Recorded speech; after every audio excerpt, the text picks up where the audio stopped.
Programme social review के एक और एपिसोड के साथ मैं हूं आपकी मेज़बान समीन नवाज़। अपने आज के इस प्रोग्राम में हम कुछ बात करेंगे नवंबर के हवाले से। जिस तरह हमने गुज़िश्ता माह देखा कि अक्टूबर में ब्रेस्ट कैंसर की अवेयरनेस के सिलसिले में लोगों को आगाही फराहम करने के लिए मुख्तलिफ प्रोग्राम्स का इनेकाद किया गया, इसी तरह से नवंबर के महीने में भी लंग्स कैंसर अवेयरनेस के सिलसिले में मुख्तलिफ तकारीब का अहतमाम किया जाता है। नवंबर को लंग्स कैंसर के साथ क्यों लिंक किया गया है और लंग्स कैंसर की जो मर्ज़ में इजाफा हो रहा है, इससे लोगों को आगाही फराहम करने से क्या इस मर्ज़ को रोकने में, इसकी शरह जो बढ़ रही है उसको कंट्रोल करने में कुछ मुआवनत हो सकेगी, कुछ मदद मिलेगी या नहीं, इस पर हम कुछ बात करेंगे। Microbiologist doctor Sadaf lungs cancer के हवाले से हमारे साथ बातचीत करने के लिए आज के इस प्रोग्राम में मौजूद होंगे। जबकि अब हम बात करेंगे कोरोना वायरस के हवाले से भी, और कोरोना वायरस की सेकेंड वेव की जब बात की जाती है तो सवाल ये पैदा होता है कि क्या कोरोना वायरस की पहली लहर जो थी, जो गुज़िश्ता बरस शुरू हुई, वो ख़त्म हो चुकी है, या फिर ये कोरोना वायरस की लहर पहली ख़त्म होने के बाद दूसरी लहर का दोबारा आगाज़ हुआ है, और अगर ऐसा नहीं है तो क्या ये उसी का तसलसल है जिसको सेकंड वेव का नाम दिया गया है। अमरीका और यूरोप समेत बेशतर ममालिक ऐसे हैं जो कोरोना वायरस की सेकंड वेव के बाद स्मार्ट लॉकडाउन की जानिब बढ़ रहे हैं, और लोग इस मर्ज में बड़ी तादाद में मुब्तला ना हो, उनको SOPs पर अमल दरामद यकीनी बनाने की हिदायत भी की जा रही हैं। ये दोनों मौज़ूआत आज के इस प्रोग्राम में हमारे लिए ज़ेर बहस होंगे, और इन पर बातचीत करने के लिए हमारे साथ मेहमान भी मौजूद होंगे। लंग्स कैंसर के लिए डॉक्टर सदफ हमें ज्वाइन करेंगी, जबकि कोरोना वायरस के सिलसिले में डॉक्टर उबैद अली हमें ज्वाइन करेंगे जो फार्मास्यूटिकल एंड बायोलॉजिकल साइंटिस्ट हैं। उनसे हम जानना चाहेंगे कि क्यों कर कोरोना की शरह बढ़ रही है। गुफ्तगू का बाकायदा आगाज़ करेंगे, लेकिन एक ब्रेक के बाद।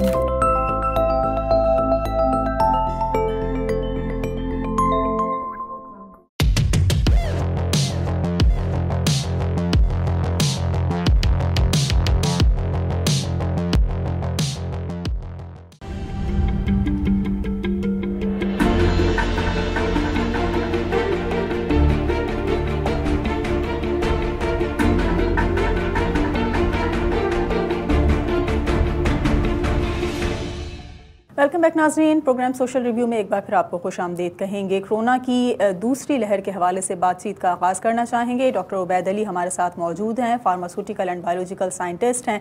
बहुत शुक्रिया डॉक्टर साहब वक्त देने के लिए।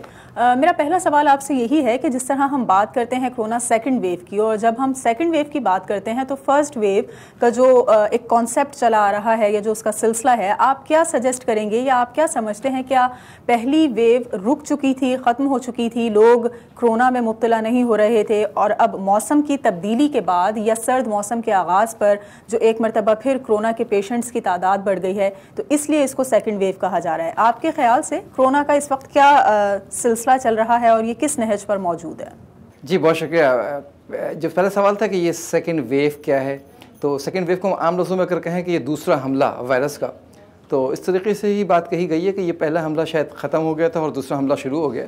तो मेरी अपनी जो मुशाहिदात हैं वो पहले हमले के ख़त्म होने की हमें कोई सबूत शवाहिद नहीं मिले, और ऐसी कोई लॉजिक नज़र नहीं आती कि हम ये कहें कि पहला जो अटैक था वो ख़त्म हो गया था और वाइप आउट हो गया था, अब ये दूसरा हमला आया है। तो इसलिए मैं सेकंड वेव तो नहीं कहूँगा, उसका जो इम्पैक्ट है, रेसिडुअल इम्पैक्ट है, वो कंटिन्यू कर रहा है। अब जो आपका दूसरा सवाल था कि ये सर्दी आ रही है तो सर्दियों में ये फैलता है, तो यकीनन जो सर्दी है उसमें लोग क्लोज़ रहते हैं। सर्दी में लोगों के बाहर घूमने का जो दौरानिया है वो कम हो जाता है, आसमान के नीचे कम रहा करते हैं और वक्त घर में वक्त ज़्यादा गुजारा करते हैं। तो जितना आप क्लोज़ रहेंगे इतना इन्फेक्शन फैलने के चांसेस बढ़ जाएंगे, क्योंकि आप कंजस्टेड हो जाएंगे, आपकी हवा सर्कुलेट कर रही होगी। तो सिर्फ ये कोरोना की बात नहीं है, कोई भी फ्लू वायरस हो, सर्दी में आप देखते हैं नज़ला ज़ुकाम बढ़ जाता है, तो ये उसके साथ अटैच है, इसका ताल्लुक़ जो है कोरोना के साथ नहीं है।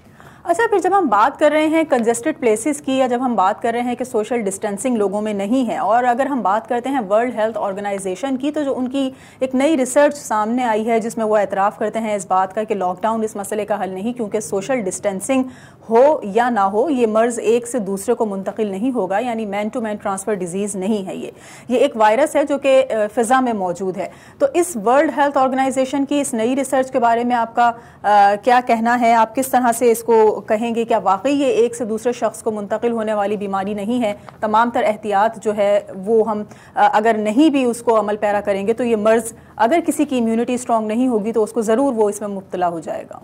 अच्छा, ये वायरस जो है ना, इसके लिए अगर मैं कहूँ कि ये लामोहल्ला एक जगह से दूसरी जगह पहुँच जाते हैं तो ये रुक नहीं सकता कि जिस तरह ये खुशबू है ना, आपने यहाँ स्प्रे किया तो ये फैलेगा, खुशबू जहाँ तक उसका हर सर्किल है वो फैलेगा। तो इसी तरीके से वायरस को आप रोक नहीं सकते कि आपने ये जो हमने सोचा हुआ है कि हमने मास्क लगा लिया तो शायद 90% वायरस रोक लिया। ये सब चीज़ें जो हाइपोथेटिकल हैं, मैथमेटिकली जो है इसको आप एज्यूम कर रहे हैं, आप इसको प्रूफ करना बहुत मुश्किल काम है। तो वायरस तो फैलेगा। अब ये और बात है कि जो हमारे पास आदाद शुमार जमा हो रहे हैं उससे हमें नज़र आ रहा है कि वायरस कितना नुकसानदेह है और कितना नुकसानदेह नहीं है। हमने देखा एक ही वायरस एक ही घर में एक आदमी को मौत के मुंह पे ले जाता है और दूसरे आदमी को सिम्टम भी नहीं आते। तो ये हमें समझना पड़ेगा कि ये वायरस कि ये दो रवैया क्यों है। अभी तक इस सवालात के लिए जो हमें खातिर खा सबूत चाहिए ये बताने के लिए कि जी वाकई इसमें ये मसाइल मौजूद हैं या इस मसाइल का हम इस असरात के साथ कोरिलेशन डेवलप कर सकते हैं, जब तक कुछ कहना कब्ज़ वक्त होगा। लेकिन WHO या मुख्तलिफ़ इदारों का जो कमेंट है वो एक अंदाज़ी कमेंट्स हैं, बहुत ज़्यादा वो अंदाज़ों पर हैं और थोड़ा सा मैं ये फ़ील करता हूँ कि ये बाइस्ड हैं। अपने पहले कमेंट को जस्टिफाई करने के लिए हम बहुत सारी बातें वो कर रहे हैं जिसके शवाहिद हमारे पास मौजूद नहीं है। डॉक्टर साहब, वैक्सीन के लिए बहुत कुछ कहा गया है कि जी वैक्सीन बहुत जल्द मार्केट में आने वाली है और ना सिर्फ अमेरिका इसके बारे में दावा कर रहा है बल्कि रशिया भी, चाइना भी और दीगर ममालिक भी इसके बारे में बात करते हुए नज़र आ रहे हैं। पाकिस्तान में भी कहा जा रहा है कि बहुत जल्द वैक्सीन लॉन्च कर दी जाएगी। आपका क्या ख्याल है, ये वैक्सीन लॉन्च होने के बाद क्या इस बीमारी को कंट्रोल किया जा सकेगा, या अगर ये वैक्सीन मार्केट में आ जाए बहुत जल्द तो लोग इसको इस्तेमाल कर सकेंगे? कैसे ये आम आदमी तक और कितने अरसे में इसकी पहुँच जो है वो मुमकिन है? देखिए, वैक्सीन तो आज से हम 2 माह पहले देखें तो रशिया ने अनाउंस कर दिया था कि हम वैक्सीन ला चुके हैं और उसके अलावा चाइना की वैक्सीन जो है फेज़ 3 ट्रायल में रशिया की वैक्सीन आने से कई हफ्ते पहले दाखिल हो चुकी थी। तो ये बात तो तय है कि वैक्सीन आ चुकी है, चाइना में दस्तयाब है इन लोगों के पास, रशिया में दस्तयाब है इन लोगों के पास। और आवाम तक अप्रोच में कब तक पहुँचेगी? अब तो US ने भी, कंपनी ने अनाउंस कर दिया है कि हम इतने डोज लाने जा रहे हैं और लोग देख रहे हैं कि 2021 के आगाज़ में जो मैं कैलकुलेट करता हूँ तकरीबन 2 अरब वैक्सीन्स शायद मुख्तलिफ़ लोग मिलकर, मुख्तलिफ़ कंपनीज़, उसमें चाइना है, रशिया है, UK है, US है और जो मुख्तलिफ़ जगहों पर है जो बन रही है, प्रॉब्ली भारत है, तो वो 2 अरब तक डोज तैयार हो चुकी होंगी। तो यकीनन वो डिस्ट्रीब्यूट कैसे होती हैं, कहाँ तक पहुँचती हैं, तो 2021 जो है वो 2 अरब वैक्सीन की डिस्ट्रीब्यूशन का साल है। अब ये वैक्सीन कितना कारआमद होगी? वैक्सीन जो बनाई गई है मैसेंजर RNA से, अभी तक आज की तारीख़ तक जब हम बैठे हुए हैं, कल फाइज़र का अनाउंसमेंट तो हुआ है कि ये इफ़ेक्टिव है, लेकिन इसकी मौसर होने के शवाहिद या आदाद शुमार, जैसे हम मेटा डाटा कहते हैं, वो आवाम की डोमेन में अवेलेबल नहीं है कि उसको हम देख सकें कि उन्होंने कैसे इसकी अफादियत नापी। लेकिन ये ज़रूर है कि मैसेंजर RNA जब आप बॉडी में जा रहा है तो वो प्रोपेगेट कर रहा है और उसके नतीजे में बॉडी का इम्यून सिस्टम एंटीबॉडीज़ डेवलप कर रहा है। अब ये एंटीबॉडीज़ उस कोविड वायरस के ख़िलाफ़ काम करेगा या नहीं करेगा, ये कैसे कर रहा है, ये रियल टाइम डेटा उन्होंने कैसे असेस किया, ये सवाल बाकी है। लेकिन मैं समझता हूँ मैसेंजर RNA की जो वैक्सीन है, जो उसकी थ्योरी जो बेस की गई है, उस पर ये एक मजबूत वैक्सीन होगी और यकीनन ये फ़ायदेमंद वैक्सीन होगी। अच्छा, वापस हम लॉकडाउन की तरफ आते हैं और जब हम बात करते हैं लॉकडाउन की तो इस मरतबा हमने देखा कि तमाम तर कारोबार ज़िंदगी मुअत्तल नहीं हुआ और वो मखसूस इलाके या वो चीदा इलाके जहाँ पर ज़्यादा शरह पाई जाती थी कोरोना पेशेंट्स की, वहाँ स्मार्ट लॉकडाउन के नाम से जो है वो कुछ बंदिशें की गई हैं और कुछ कहा गया है कि शराइत पेश की गई हैं कि जिसके तहत सब लोग अमल दरामद करेंगे। आप समझते हैं कि लॉकडाउन इस मसले का हल है या इस स्मार्ट लॉकडाउन के कुछ मस्बत नताइज सामने आए हैं उन इलाकों में जहाँ पर हमने इसका अमल दरामद देखा? अमेरिका की जो हकीकी ज़मीनी हक़ाइक़ हैं उससे मैं बराह रास्त एक्सपीरियंस नहीं रखता, लेकिन जो पढ़ रहा हूँ और जो पाकिस्तान में देख रहा हूँ उसको मैं सामने रखते हुए बात करता हूँ कि हमारी जो पहला हमला था, जो पहली वेव थी, वो ख़त्म नहीं हुई है। तो हमें ये बात समझना पड़ेगा कि पहली वेव किससे कहते हैं और ख़त्म क्यों नहीं हुई, सेकेंड वेव क्या हुई। ये जो दूसरा लफ्ज़ है सोशल डिस्टेंसिंग, मुझे इस लफ्ज़ में कहीं ना कहीं कोई ना कोई इंजीनियरिंग बू आती है पॉलिटिकल साइंस की। It's not only the science, is a political science. Social distancing क्यों? आपका ये फिज़िकल डिस्टेंसिंग, आपने सोशल डिस्टेंसिंग को प्रमोट किया, आपने इसको नोवेल वायरस कह के प्रमोट किया, जबकि कोरोना फैमिली के कई वायरस से दुनिया आशना थी। उसमें सार्स था, उसमें मर्स था, उसके अलावा बहुत सारे वायरस आशना थी। और इसका जो कोरोना का जो नाम है कोरोना, वो क्राउन, उसका जो स्पाइक है उसकी वजह से और वो मौजूद था। फिर आप तीसरा जो एक और टर्मिनोलॉजी जो इंट्रोड्यूस करवा रहे हैं, उसको बहुत तेज़ी से फैला रहे हैं, वो है मास्क लगा के रहिए क्योंकि मास्क इतने % को रोक लेगा। ये जो फिज़िक्स के लोग हैं वो समझेंगे हवा का जो फ़्लो है वो किसे कहते हैं। हवा हमेशा उस रास्ते से निकलती है जहाँ से उसको पैसेज मिलता है। आपका मास्क बहुत एफिशिएंट साबित नहीं हुआ है पाकिस्तान के अंदर। पाकिस्तान की जो वो आबादी है, जो मिडिल क्लास आबादी है, वहाँ मास्क लगाना जो है वो समझ लीजिए 1 लाख में से 5-6 लोग लगा रहे हैं। तो वो पिछले 4-5 माह से जारी है। आप देख लीजिए बड़े बड़े इज्तिमात हो रहे हैं। तो जिस तरह आप मैथमेटिकली बता रहे थे, हमारे बड़े बड़े साइंसदान, बड़े बड़े डॉक्टर्स या गवर्नमेंट या मीडिया के लोग, अगर उसको हम यहाँ पर कैलकुलेट करने की कोशिश करें तो ऐसा लगता है दुनिया की आधी आबादी ने अब तक मर जाना चाहिए था कोविड से। तो प्रैक्टिकल सूरत हाल तो उसके कई अशारिया के बाद कई ज़ीरो लगा लीजिए, वो नज़र नहीं आई है। तो मेरा ख्याल है कि हम कहीं ना कहीं गलत सोच रहे हैं और उस गलत सोच को प्रमोट कर रहे हैं। अच्छा, लास्ट मुझे ये बता दीजिए डॉक्टर साहब कि आप ये कहते हैं कि सोशल डिस्टेंसिंग ज़रूर होनी चाहिए, लेकिन जो मास्क है उसका इस्तेमाल इस बात की ज़मानत नहीं है कि आपको कोरोना वायरस नहीं हो सकता। तो आपके ख्याल से वो कौन सी एहतियाती तदाबीर हैं या वो कौन से SOPs हैं कि जिसको अगर हम फॉलो करें तो हम ख़ुद को महफूज तसव्वुर करेंगे और हम बच सकते हैं कोरोना जैसी बीमारी में मुब्तला होने से? नहीं, किसी भी इन्फेक्शन से बचना आपका हक़ है, और चाहे वो कोविड का हो चाहे फ्लू का हो। और उसका बचने के जो बुनियादी असूल हैं वो ये है कि जिनको ये इन्फेक्टेड हों उनसे दूर रहें, और अगर आप इन्फेक्टेड हों तो आप लोगों के करीब ना जाएं, और इतना डिस्टेंस मेंटेन करें, फिज़िकल डिस्टेंस, ताकि आपके मुंह से निकली हुई चीज़, आपके नाक से निकली हुई चीज़ उस तक ना पहुँचे, या आपकी नाक की चीज़ जहाँ पे गिरे वहाँ पे किसी ऐसे आदमी का हाथ ना लगे जो उसके नाक में चला जाए। तो अपने हाथ को साफ़ रखें, नाक को महफूज रखें, ये है इसकी ज़रूरी एहतियात। लेकिन दूसरी तरफ हम उसको दूसरे अक्स से देखते हैं कि अगर आपका एक छोटा बच्चा जिसको आपने सर्जिकल ICU में फॉर 5 ईयर्स पाली है उसको, या 2 साल पाली है, और एक बच्चे को आप लांडी कोरंगी की गलियों में पाली है, तो जिस बच्चे को आप ICU में पालेंगे उसकी जो इम्यूनिटी डेवलप होगी, एक्वायर्ड इम्यूनिटी, वो बहुत कमज़ोर होगी उसके मुकाबले में जो लांडी कोरंगी में पल रहा है। तो आपने जिस बच्चे को ICU में रखा उसके इम्यूनिटी डेवलप होने का हक़ छीन लिया। तो मैं इस तरह देखता हूँ बाज़ दफ़ा मास्क और सोशल डिस्टेंसिंग आपसे बुनियादी इम्यूनिटी का जो हक़ हासिल है उसको भी रोक रही है, और इसके यकीनन असरात होंगे। आप इस बात को जहन में रखिएगा कि अल्लाह मियाँ ने नाक दिया है, नाक के अंदर बाल हैं, बाल के बाद सीलिया है, वहाँ से लिक्विड रिलीज़ होता है। आपका पूरा जो ट्रैक है उसमें इलेक्ट्रोमैग्नेटिक चार्जेस होते हैं जो पार्टिकल को, नॉन वायबल पार्टिकल्स को जो है वो कलेक्ट करते हैं। तो आपका जो सिस्टम है वो हाईली फिल्टर सिस्टम है, चाहे आप लांडी में रहें, चाहे आप डिफेंस में रहें, चाहे आप सर्जिकल ICU में रहें। तो जो हवा आपके पास पहुंच रही है लंग्स तक वो बड़ा नीट एंड क्लीन होकर पहुंच रही है। तो मास्क उस क्लीनिंग प्रोसेस में कितना रोल प्ले करेगा? तो मैं बहुत एहतियात से कहूँ, जो मास्क हम लोग लगा रहे हैं, अगर वो क्लीनिंग प्रोसेस आपका 99.5 है तो ये 0.04 और 0.3 से ज़्यादा आगे नहीं बढ़ता जिस मास्क को हम यूज़ कर रहे हैं। हाँ, ये ज़रूर है कि वो जो बीमार आदमी है उसका उसका जो पार्टिकल है, लिक्विड पार्टिकल, उसमें वायरस कंटेन है, तो उसको वो रोकने की कोशिश करता है, वो स्प्रेड बढ़ने की कोशिश को रोक सकता है। लेकिन अल्टीमेट अगर हम कहें कि इससे वायरस रोक सकते हैं तो ये हमारी हवा में रहने वाली बात होगी। और शुक्रिया, डॉक्टर उबैद अली पाकिस्तान से हमारे साथ मौजूद थे, फार्मास्यूटिकल और बायोलॉजिकल साइंटिस्ट हैं, और हम बातचीत कर रहे थे कोरोना सेकंड वेव के हवाले से।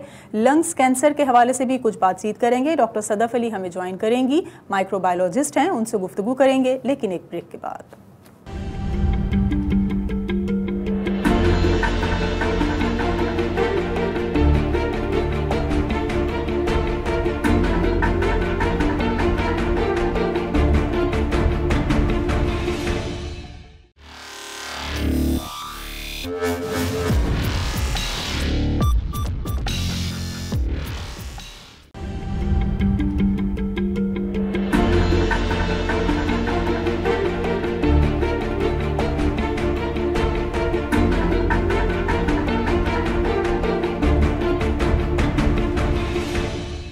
वेलकम बैक नाज़रीन, प्रोग्राम में एक बार फिर आपको खुशामदीद कहेंगे। डॉक्टर सदफ अली हमारे साथ मौजूद हैं। हम बात कर रहे हैं लंग्स कैंसर के हवाले से। लंग्स कैंसर अवेयरनेस के सिलसिले में इस वक्त किन ममालिक में ज़्यादा लोगों में शऊर पाया जाता है, और ये भी कुछ बात करेंगे कि कौन कौन से ऐसे ममालिक हैं या कौन से ममालिक के बाशिंदे हैं जो इस मर्ज़ में ज़्यादा मुब्तला हो रहे हैं। डॉक्टर सदफ हमारे साथ मौजूद हैं, बहुत शुक्रिया डॉक्टर सदफ।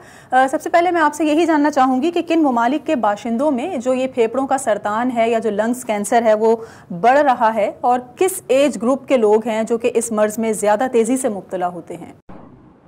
फेफड़ों का सरतान एक नहायत मौलिक और जानलेवा सरतान होता है। दुनिया भर में तकरीबन हर साल 1 करोड़ 60 लाख से ज़्यादा अफराद इसका शिकार होते हैं, और दुनिया भर में ही तकरीबन हर 5 में से कैंसर की वजह से होने वाली अमवात में से एक मौत लंग कैंसर की वजह से होती है। दुनिया के मुख्तलिफ़ ममालिक जैसे अमेरिका, चीन, डेनमार्क, हंगरी, न्यूज़ीलैंड, तरक्की पजीर ममालिक जैसे जिनमें पाकिस्तान, इंडिया, बांग्लादेश शामिल हैं, इन सब कंट्रीज़ में फेफड़ों के सरतान से मुब्तला मरीज़ों में एक नुमाया इजाफा देखने में आ रहा है। देखिए, जहाँ तक बात है कि फेफड़ों का कैंसर किस उम्र के लोगों को जो है ज़्यादा मुतासिर कर रहा होता है, तो ये बीमारी जो है ज़्यादातर 60 साल से अब बड़ी उम्र के लोगों में जो है इसकी अलामात नज़र आती हैं, या वो ज़्यादा उनमें जो है नुमाया तौर पर नज़र आता है। जबकि ये बीमारी मौरूसी भी हो सकती है कि अगर किसी के फैमिली मेम्बर में, किसी के ख़ानदान में, पेरेंट्स में किसी को अगर लंग कैंसर की शिकायत है तो वो आगे आने वाली नस्लों में भी मुंतकिल हो सकती है। लेकिन इसमें एक बात इम्पॉर्टेंट है कि ये बीमारी जो है इन्फेक्शस नहीं होती है, यानी कि ये बीमारी जो है एक फ़र्द से दूसरे फ़र्द में जो है इस तरीके से मुंतकिल नहीं हो सकती है जिस तरीके से जैसे ट्यूबरकुलोसिस या टीबी की बीमारी जो है एक फ़र्द से दूसरे फ़र्द में मुंतकिल होती है। लेकिन लंग कैंसर की बीमारी जो है एक फ़र्द से दूसरे फ़र्द में जो है इस तरीके से मुंतकिल नहीं होती। अच्छा, मुझे बताइए कि क्या इसकी अलामात हैं, किस तरह से ये ज़ाहिर होता है और कैसे हम इसकी खुद तशख़ीस कर सकते हैं? इब्तदाई तौर पर कोई फ़र्द इस बात का कैसे अंदाज़ा लगा सकता है कि अगर उसको ये प्रॉब्लम चल रही है तो खुदा न खास्ता ये लंग्स कैंसर की कोई स्टेज है या ये आगाज़ है इस मर्ज़ में मुब्तला होने का? इस बारे में कैसे हम आगाही हासिल करें? देखिए, फेफड़ों के सरतान की सबसे ख़तरनाक बात यह होती है कि इसकी अलामत उस वक्त ज़ाहिर होती है जब मर्ज़ उसके दूसरे या तीसरे मरहले में दाखिल हो चुका होता है। मरीज़ को अगर मुसलसल खांसी की शिकायत हो रही हो और किसी भी दवाई से कोई अफाका ना हो रहा हो तो ये फेफड़ों के कैंसर की एक अलामत हो सकती है। इसके अलावा खांसी के दौरान गले में मुसलसल दर्द हो, या फिर खांसी के दौरान खून आए, या फिर पीले या हरे रंग का जो है स्पूटम या बलगम आए, तो भी ये जो है कैंसर की एक अलामत हो सकती है। इसके अलावा फेफड़ों के सरतान में मुब्तला मरीज़ों को सांस लेने में भी बहुत ज़्यादा दुश्वारी पेश आ सकती है, और सांस लेने के दौरान उनके गले से जो है एक खरखराहट की आवाज़ भी निकल रही होती है। इसके अलावा लंग कैंसर में मुब्तला मरीज़ों के वज़न में कमी भी एक बहुत ज़्यादा नुमाया अलामत होती है। और फिर इसके अलावा बहुत सारे लंग कैंसर में मुब्तला मरीज़ रीढ़ की हड्डी, रान की हड्डी, कंधे के दर्द में भी मुसलसल शिकायत कर रहे होते हैं। तो ऐसे मरीज़ों को फ़ौरी तौर पर डॉक्टर से रुजू करना चाहिए, क्योंकि देखिए, अगर लंग कैंसर की अगर इब्तिदाई मराइल में तशख़ीस हो जाए तो 70% इस चीज़ के इम्कानात होते हैं कि वो मरीज़ अब अपनी बाकी मानदा ज़िंदगी इलाज के सारे बसर कर सकता है। लेकिन अगर बहुत ही आखिरी स्टेज में या दूसरी या तीसरी स्टेज में अगर इस मर्ज़ को डायग्नोज़ किया जाए तो फिर इसमें जो है इलाज के इम्कानात 5% से भी कम रह जाते हैं। रीज़न्स क्या हैं डॉक्टर साहिबा, इस मर्ज़ के जो ये बढ़ रही है इतनी बड़ी तादाद में, इसकी क्या वजूहात हैं और इसको किस तरह से कंट्रोल किया जा सकता है? देखिए, लंग कैंसर की वजूहात के बारे में अभी हम कोई हतमी बयान कायम नहीं कर सकते कि अभी इसके ऊपर रिसर्च हो रही है कि किन वजूहात की बिना पर आजकल लंग कैंसर इतना ज़्यादा आम होता जा रहा है। लेकिन अभी एक हालिया रिसर्च के मुताबिक जो 2 इसकी बुनियादी वजूहात सामने आई हैं वो एक फ़ज़ाई आलूगी और तंबाकू नोशी है। कि भी एक हालिया रिसर्च के मुताबिक 94% अफराद में लंग कैंसर की बुनियादी वजह तंबाकू नोशी है। इसके अलावा मुख्तलिफ़ कीड़ेमार अद्वियात, डीज़ल का धुआं, सुरू गोश्त का ज़्यादा इस्तेमाल, सीमेंट के ज़र्रात और कानकनी के शोबे से ताल्लुक़ रखने वाले अफराद में भी लंग कैंसर से मुतासिर होने के ज़्यादा इम्कानात मौजूद होते हैं। इसके अलावा तापकारी, सनती इदारों से निकलने वाले फुजले और फिर फ़ज़ाई आलूदगी, ये सब भी जो है लंग कैंसर को परवान चढ़ाने में नुमाया किरदार अदा करता है। देखिए, एक सेहतमंद तर्ज़ ज़िंदगी या एक हेल्दी लाइफ स्टाइल और सिगरेट नोशी से परहेज़ करके हम फेफड़ों के सरतान जैसी ख़तरनाक और मौलिक बीमारी से ख़ुद को महफूज रख सकते हैं। अभी एक हालिया रिसर्च के मुताबिक तकरीबन 90% लंग कैंसर के इम्कानात सिगरेट नोशी को तर्क करके कम किए जा सकते हैं। इसके अलावा हम एक हेल्दी लाइफ स्टाइल को अपनाएं जिसमें हम साफ़ सुथरी ग़ज़ा का इंतखाब करें, बाहर के जंक फूड्स और बाहर के बहुत ज़्यादा ऑयली फ्राइड आइटम से परहेज़ करें और ऐसी ग़ज़ा का इंतखाब करें जो हमारे इम्यून सिस्टम को बूस्टअप करने के लिए मददगार साबित हो। और इस चीज़ को बिल्कुल मेक श्योर करें कि खाना खाने से पहले अपने हाथों को अच्छी तरीके से धो लें, और बाहर से लाकर हम जो भी फ्रूट्स वेजिटेबल्स इस्तेमाल कर रहे हैं उनको भी अच्छी तरीके से धोकर इस्तेमाल करें ताकि उनके ऊपर मौजूद मिट्टी और दीगर जरासीम साफ हो जाए। ठीक, बहुत शुक्रिया। डॉक्टर सदफ अली हमारे साथ मौजूद थी। लंग्स कैंसर के हवाले से हमने कुछ बातचीत की कि न सिर्फ अमेरिका और यूरोप में सिगरेट नोशी और शराब नोशी के सबब इस मर्ज़ में तेज़ी से इजाफा हो रहा है, बल्कि एशियाई ममालिक में मौजूद मर्द व ख़वातीन भी इन आदात को तर्क ना करने की वजह से बहुत तेज़ी से इस मर्ज़ में मुब्तला हो जाते हैं। और यही वजह है कि जो दरमियानी उम्र के लोग हैं और दरमियानी से ढलती उम्र के लोग हैं, उनकी शरह अमवात में भी ज़्यादा इजाफा देखा जाता है। आज के इस प्रोग्राम के लिए फ़िलहाल इतना ही। अगले हफ्ते एक और प्रोग्राम के साथ आपके सामने हाजिर होंगे। प्रोग्राम टीम के साथ समीन नवाज को इजाज़त दीजिए। अल्लाह निगहबान।